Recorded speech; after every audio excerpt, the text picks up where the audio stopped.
right, guys, one of the questions I'm asked a lot about buying soft wash hose is, should I get 300 feet or should I get 200 feet?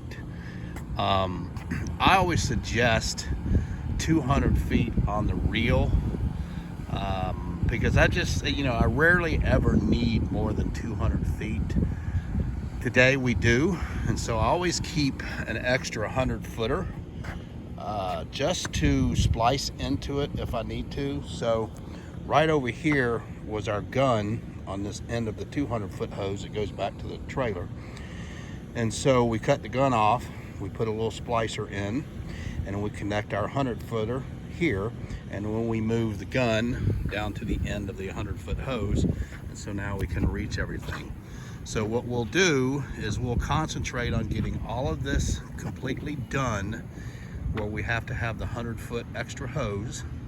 Once we've got all this complete, then where we can put our gun on back on here, we'll eliminate this other 100 foot hose, roll it up, and we'll throw it back in the shop until the next time we need it. And it's very rare.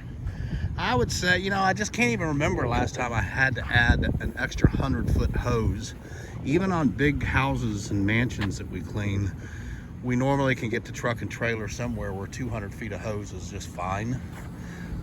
Spraying through 300 feet of hose, you're going to lose a little bit of distance, you're going to lose a little bit of flow. So that's why we just keep a 100 foot spare in the shop, and we bring it to the job site as we need it. So hope that helps you guys on your hose selection. It's probably a good idea to get 300 feet, but cut 100 feet off and just have it in the truck as a spare. Or if it's your preference to run 300 feet of hose, you can do that. It's really up to you. It's just the way we do it, and it works out great for us. If you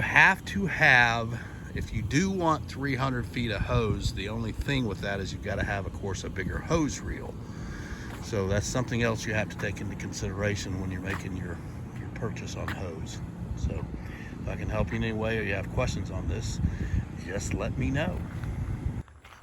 Hey guys, real quick, another tip for you on your trailer.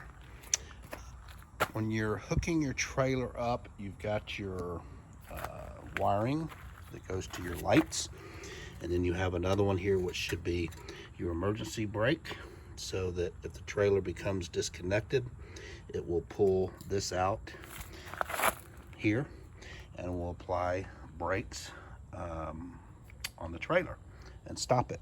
And so when you're hooking your trailer up, you've got this little pin that goes through the trailer like that. Run your wiring and your emergency brake cable through that, and that will help keep this from laying down or falling down and rubbing on the road as you're driving. And then the other thing is always make sure you crisscross your chains. The idea there is if this were to pop up and come off, it has something that it can fall down on and will stay. So don't run them straight across. Don't run them straight across like that. Run them in a crisscross, so the chain that's hooked on this side right here comes to this side. The chain that's hooked on this side goes over to that side. Okay.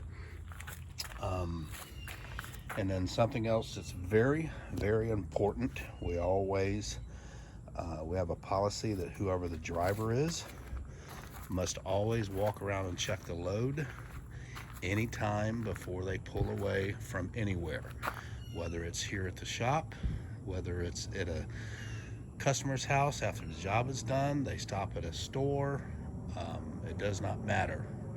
They always walk around and check the trailer every time before they pull out. The driver is responsible for assuring that the load and everything in the trailer is secure. So nothing's hanging on a fender well, nothing's sitting on top of the frame, there's no nozzles or anything like that. Driver is in charge. And I've actually had to fire employees before because the driver did not secure a ladder or whatever. So Two tips there. Keep the chains crossed. Use the little pin clip to keep your wires to your lights and the electric cable, electric brake cable secure. And make sure your load is always secure. Okay. Hey guys, hope you're enjoying these Two Tip Tuesdays. If you can, give me a like, give me a comment, ask me a question. If there's something I can answer for you guys, be glad to help you. But hit that subscribe button, give me a like, and hit the little bell so that you get the notifications whenever I post a video. Thank you guys for watching.